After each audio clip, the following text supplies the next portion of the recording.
আওয়ামী লীগের ১.৫ দশকের শাসনামলে দেশের ব্যাংকিং খাতে চলে ব্যাপক লুটপাট। ২৪ জুলাইয়ে ছাত্র জনতার গণঅভ্যুত্থানে শেখ হাসিনা পালিয়ে গেলে বের হতে থাকে এ খাতের ক্ষতর সব ভয়াবহ চিত্র। প্রকাশ্যে আসে এক ডজন ব্যাংক খোকলা হয়ে যাওয়ার তথ্য। এতে আতঙ্কে ব্যাংকগুলোর শাখায় শাখায় চলে টাকা তোলার হিড়িক। নতুন গভর্নর দায়িত্ব নিয়েই হাত দেন ব্যাংকিং খাত সংস্কারে, যার অংশ হিসেবে শিগগিরই দুর্বল হয়ে পড়া Exim, Union, SIBL, First Security ও গ্লোবাল ইসলামী ব্যাংকে একীভূত করবে কেন্দ্রীয় ব্যাংক। এজন্য প্রাথমিকভাবে নেওয়া হচ্ছে ২০,০০০ কোটি টাকার ফান্ডের পরিকল্পনা। যদিও এখনও তৈরি হয়নি রূপরেখা, নির্ধারণ হয়নি নতুন নামও। বাংলাদেশ ব্যাংক জানিয়েছে, একীভূত করার পর এই ব্যাংকের মালিক হবে সরকার, ফলে আমানতকারীদের আতঙ্কিত হওয়ার কিছু নেই। যদিও পরবর্তীতে বিনিয়োগ পেলে বেসরকারি খাতের মালিকানায় দেয়া হবে ব্যাংকটিকে। মালিকানা পরিবর্তনের কারণে তাদের আমানত এই মুহূর্তে সুরক্ষিত। সরকারি মালিকানা আসা মানিত জনগণের মধ্যে একটা আস্থা ফিরে আসা, যে এই জনগণ তো, রাষ্ট্রীয় প্রতিষ্ঠান তো জনগণের ব্যাংক। জনগণের ব্যাংক হতে জনবান্ধব হবে, জনবিমুখী হবে না, এটাই ধরে নেওয়া চাই। অর্থনীতিবিদ ও খাত বিশ্লেষকরা বলছেন, কেন্দ্রীয় ব্যাংকে একীভূতকরণের প্রক্রিয়ায় যেতে হবে সতর্কভাবে।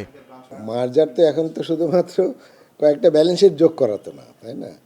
এখন কারো প্রভিশন ঘাটতি থাকবে, কারো ক্যাপিটাল ঘাটতি থাকবে, কারো অ্যাসেট কোয়ালিটি একরকম হবে না।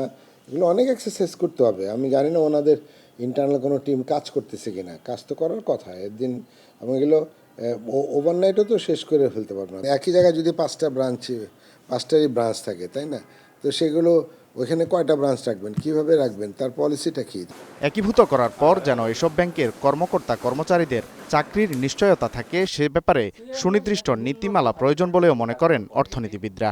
এটা একটা বড় চিন্তার বিষয়, কিন্তু এই যে যখন মার্জার অ্যাকুইজিশন হবে সেই সময়টাতে শর্ত হিসেবে বলতে হবে যে আগামী 5 বছরে কারো চাকরি যাবে না, মানে অন্তত 5 বছরের যদি একটা গ্যারান্টি দেওয়া হয়, তাহলে সেই ক্ষেত্রে কিন্তু এই 5 বছরের পরে যে পরিকল্পনা সেটা কিন্তু তারা করতে পারবে। 5 বছর এমনিতে কম সময়, তার কারণ যারা ইয়ং অফিসার তারা তো মাত্র তাদের ক্যারিয়ার শুরু করছেন এখানে।